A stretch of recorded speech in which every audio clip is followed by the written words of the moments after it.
Hi, I'm Jeff, and welcome to another video where I take a look at all the new comic books coming out on either December 15th or 16th, 2020, and I ask myself the question, what one new comic book would I buy this week if I could buy just one book? Now, before I get into the content for this video, I want to thank the 50 or so of you that have been watching these videos week after week. I really appreciate your support very much. If you wouldn't mind going one step further and hitting that like button, that would be amazing. It'd be so great if I got about 50 views and 25 likes. That would blow my mind. So before you forget, go ahead and hit that like button right now. And if you haven't already subscribed, please do that as well and hit the notification bell. Okay, with that out of the way, let's talk about this week's content. First, we're going to start off by looking back at last week's pick, which was crossover number 2. Okay, confession time. I haven't picked up my comic books for this week yet. I just haven't had a chance. I'm going to do it later today, but I wanted to get this video out, so I haven't read crossover number 2 yet. So I can't really tell you, hey, it was fantastic, or oh, what a bad pick. I don't have an opinion on it because I haven't read it yet. And integrity is a big deal for me with these videos. So I don't want to lie to you and tell you that I read it when I didn't. I haven't heard any buzz. I haven't heard about it blowing up on the secondary market, so I don't have anything of note to say. If after I've read it, I have something to say, I will mention it in next week's video. Okay, moving on. We're going to take a look at this week's cover picks. And I'm kind of cheating this week on cover picks as well. I have 2 that I'm going to mention, and I'm going to make both of them my co-cover picks for this week. The first one I want to mention is Captain America, number 26. This is the Julian Totino Tedesco nullified variant. Some of these nullified variants I think are just okay. Some of them I think are super fantastic, and this one falls into the super fantastic category. I just think it's very cool and very well done and realized from an art standpoint and a design standpoint. Really like it a lot. The other cover that I want to mention this week as my co-cover pick comes from Catwoman number 28 and artist Jenny Friesen. Yes, we've talked about Jenny Friesen before, and we will be talking about her again because she's amazing. And this cover is so good. The image is so iconic, it's almost cliche in a way, is how I kind of think of it. But it's just so well done by Jenny Friesen. It's just such an amazing image, an amazing work of art. Had to give it its co-cover pick of the week. All right, let's move on to the next section of this video, and that is the new number 1 books that come out this week. The first one I want to mention is King in Black, The Immortal Hulk, number 1. Now, I'm going to be talking about King in Black stuff a little bit in this video. And I got to say, when I read the description of this sounded like it sounded like they were taking the Immortal Hulk character and sidestepping his normal continuity so that they could give us a King in Black tie-in story. It kind of feels similar to like the Namor book that I mentioned, that they're basically just taking their characters and coming up with some excuse to come up with a King in Black story. And so I'm a little bit wary about this, the Immortal Hulk King in Black tie-in series. The good news is that it is still from writer Al Ewing, and he is amazing. So it might be a quality read, but I just don't know that I can say jump out and get it, you know? I just don't know if it's how important it's going to be. But if you're a fan of the Immortal Hulk, absolutely, I mean, it's a must. You just gotta do it, right? So it's coming out this week. Next one I want to mention to you is another one of these. It's Tales from the Dark Multiverse. This is Crisis on Infinite Earths. Now, we've been talking about these, I think, once a week. We had the Wonder Woman one, then we had the Flashpoint one, now we have the Crisis on Infinite Earths one. I'm going to refer to this one the way I did those. It's like DC's version of a what-if book. What if this had happened instead of this? And in this one, it's what if I think it's Jor-El had survived Crisis on Infinite Earths instead of Kal-El, and which Earth survived, basically, and how the repercussions of that. You know, I'm a fan of Crisis on Infinite Earths, and I'm a fan of What If, so I'm curious about this, but I'm not really jumping on these the way I would a typical What If story. It's just not quite getting me there. But it is interesting, and I do like what ifs, and if you're a fan of Crisis on Infinite Earths, this might be something you absolutely want to consider checking out. The next book I want to mention is The Expanse, #1. And I'm going to read something from that for you very quickly, if I can find it. Oh, yeah, basically it says a new limited series event set between seasons 4 and seasons 5 of Amazon's hit series, The Expanse. So if you're a fan of Amazon's hit series, The Expanse, this is the comic book for you. If you don't know anything about Amazon's hit series, The Expanse, you're probably going to want to take a pass. I don't know anything about the series on Amazon, so I'm going to take a pass. But maybe I'll go back and check it out someday and then go back and pick up this comic book down the line.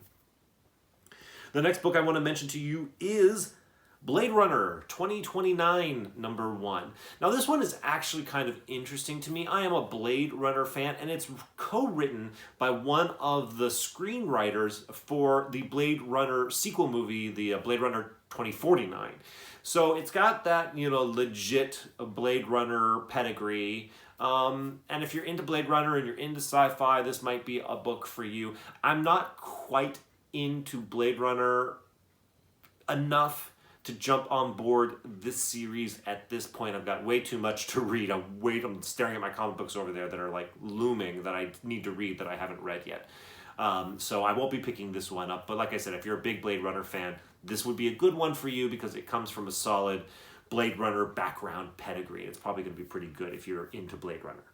The next book I want to mention is really great if you're looking for something holiday themed this week, and it is called Red Xmas #1. Now here's the story.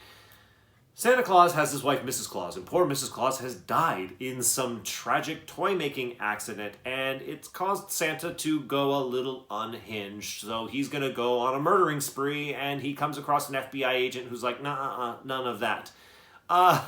Could be a lot of fun for adults, not for kids. But, or it could be really dumb. If you're looking for something holiday themed to check out, this might be the book for you. The next book I want to mention is something that is actually interesting to me, and it is Teen Titans Endless Winter Special #1. Now, this is Endless Winter Chapter 6, which is kind of a weird time to jump on the Endless Winter storyline if you're not already checking it out. But what is interesting is that it's pretty clear that it is going to be the first appearance of a new character. That new character looks like it's going to be called Black Ice. We don't know if this new character is going to be a friend or an ally, or if they're going to be a foe for the Teen Titans. Only time will tell, and only this issue will indicate. But it will be a new character, and new characters are absolutely, new first appearances are the way to go in the spec category. So it might be something you want to pick up just for its spec potential. Put it away, see if it hits as a lottery ticket somewhere down the line. The next book I want to mention is a book called Tarna. This is from Heavy Metal, and basically Tarna is a character from the Heavy Metal animated film. And if you're a fan of the animated film, you would probably be interested in this character. And if you're not a big fan of the animated film, you're probably not going to be interested. I myself, not so interested.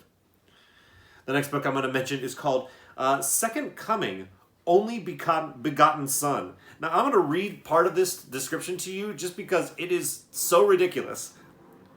The infant sun star will grow up to fulfill his destiny as Earth's most powerful superhero and roommate to Jesus Christ. But first, he and his parents must endure the mundane and the tedious on the last night of the doomed planet Zirconia. This is ridiculous. And I don't know if it's tongue-in-cheek or if they're taking themselves very seriously. If you see this in the comic book store, flip it open. Take a look through it and see if it's just silly or if it's meant to be taken very seriously, and then enjoy it on whatever level you see fit. The next book I want to mention to you comes out new this week. It is called Night Hunters #1. The description's short, so I'm going to read it to you. It says, if you want to live in Grand Carcass, you have two options: become a cop or die. Night Hunters, by the writer and artist, tells the tale of two brothers who have to navigate the futuristic cyberpunk world of Venezuela 100 years in the future. Once again, I think this is another one that you maybe consider flipping and looking through, and if it grabs your attention, then pick it up. and if not, take a pass. Now, the book that comes out new this week that would be most interesting to me to pick up if I was looking for a brand new title to pick up this week is a book called Americana. It's from Image Comics. Let me read the description to you. This book, as it says, is intended for mature audiences. The Cheyenne Mountain installation, aka The Bubble, is the most sophisticated super bunker in the world. It was built to ensure the survival of America's executive branch of government and its most important citizens should the unthinkable happen. When the world ended, the executive branch failed to reach the sanctuary, but the elite citizenry did. 80 years later, one of their own has named himself the new president of the United States. His plan? Subjugate the survivors of the American wasteland using the same bunker resources meant to rebuild it. The only thing standing in their way is a deadly wasteland girl, hell-bent on revenge. Okay, that sounds kind of interesting and pretty cool. Not entirely original, but still pretty cool and pretty interesting to me. I like that it's kind of adult-themed, intended for mature audiences. It seems like the subject matter really lends itself to that, so I'm glad that they embraced that aspect of the storytelling. And frankly, I read the description and I even kind of look at the art and I get a very Walking Dead vibe from it. So if you're somebody who was a Walking Dead fan and missed out on the comic books and you wish you could go back in time and have picked up Walking Dead #1 when it first came out, this might be your opportunity to make up for that by picking up Americana #1. I could see this having legs in the future similar to how The Walking Dead did. No guarantee though. Hopefully it's also just a great read, something you might want to consider picking up this week. Okay, so now let's look at the next section of this video, which basically takes a look at other books that are coming out this week. Basically, I'm going to call it the So You Know section of this video. And so you know, We Only Find Them When They're Dead, #4 comes out this week. Now, I've been reading this book and I like it a lot. I mentioned Al Ewing earlier, and I'll be mentioning him again in just a moment. This book has been really good, and if you've been reading this book, you will know that issue #4 is going to be a really exciting issue. Basically, the people that in the story that we've been following the most are being chased by this other person, and they're about to have it out, and the landscape on which they're about to have it out is what we've kind of been looking for in this comic, in this story in general. So this could be a pretty cool moment in this comic book. I'm excited about reading it myself. It comes out this week. The next one I want to mention is a book I haven't really been talking about. It's Once and Future #14. The more I see about this book, the more I'm interested in it. And I actually recently, as part of a Black Friday sale, picked up issues #2 through 13. I actually already had issue #1. And I'm really excited to dig into it and read it. And so issue #14 comes out this week. I wanted to make you aware. The next book I'm going to mention is Stillwater #4. This is from Chip Zdarsky. And as I mentioned last week about a book that came out 2 weeks ago, boy howdy, that Daredevil #5 is still on fire. Will it have long-term legs to its value? I'm not so sure. I talked about picking up the second print, by the way. Take that with a grain of salt. It might be Elektra's not going to be Daredevil forever. So we'll see what the long-term value of that book is. But Chip Zdarsky's back with Stillwater #4 this week. I've been really interested and intrigued by the story of this one, and I'm excited to read issue #4 of that. Next, I want to mention Decorum #6. Let me see if I'm going to get this name correctly. Amédée Boulette. In the comments, you mentioned Decorum a few weeks ago. I didn't forget about you. I've been reading Decorum, and Decorum #6 comes out this week. Decorum is one of those stories that's just kind of like, I'm not exactly sure what it is yet, but it's intriguing and interesting. And I could see it like becoming something really, really cool, but we're already halfway through the series, and so far, I feel like it's still on the grow, but they're training this, this assassin, and I'd like to see her turn into a super badass. We'll see if that comes to fruition, but I like what I'm reading so far.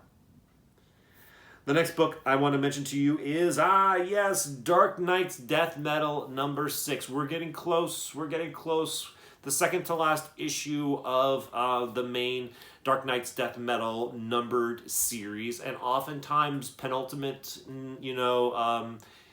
installments of things are where a lot of the real excitement and coolness happens. So I'm interested to see if that's what happens here.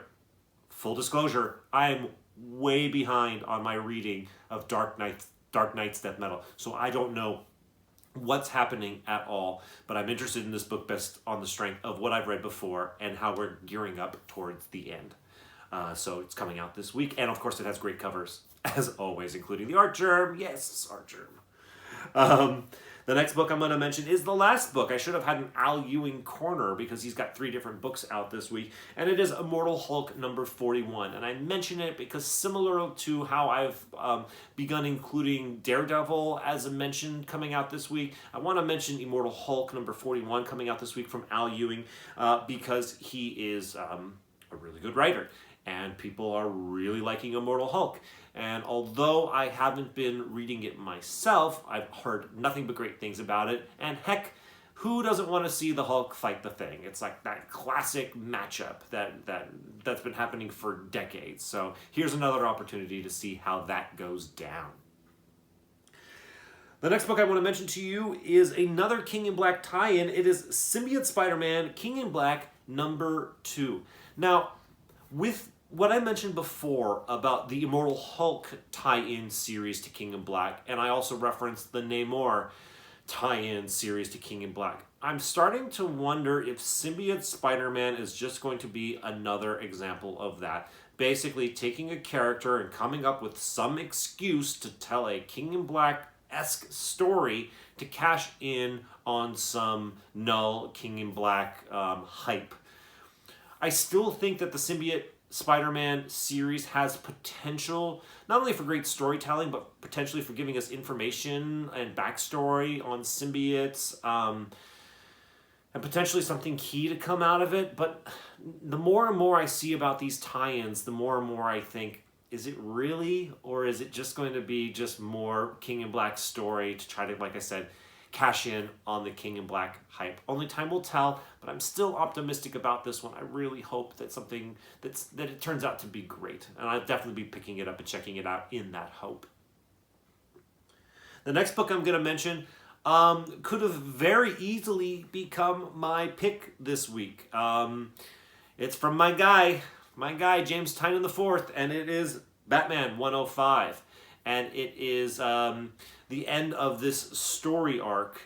And, I'm also, admittedly, I'm going to tell you, I'm way behind on my Batman reading as well.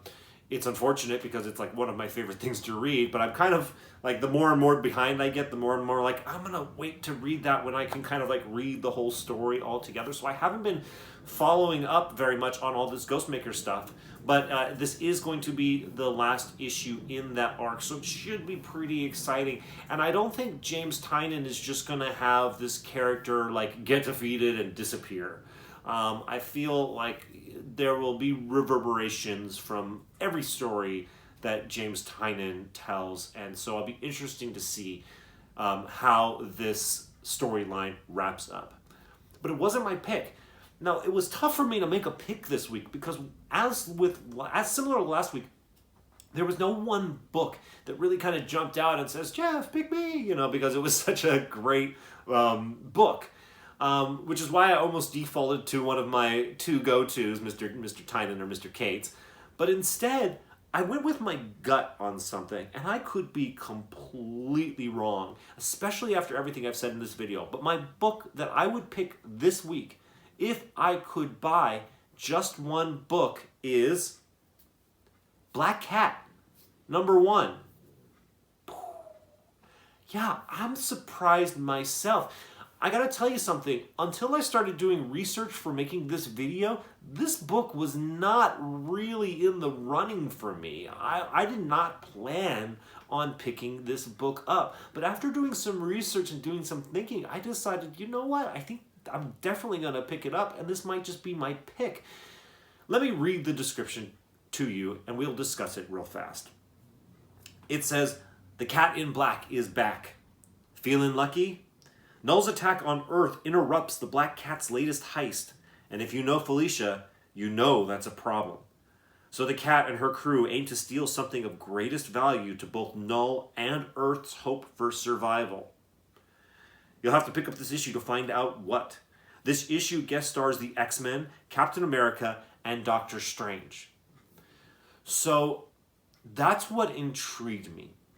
It led me to believe that this issue and potentially this Black Cat side story is going to actually be important to the main Null King in Black storyline.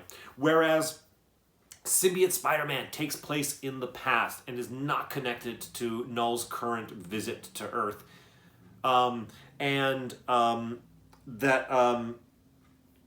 Immortal Hulk is takes place in some other situation as well, and Namor takes place in the past.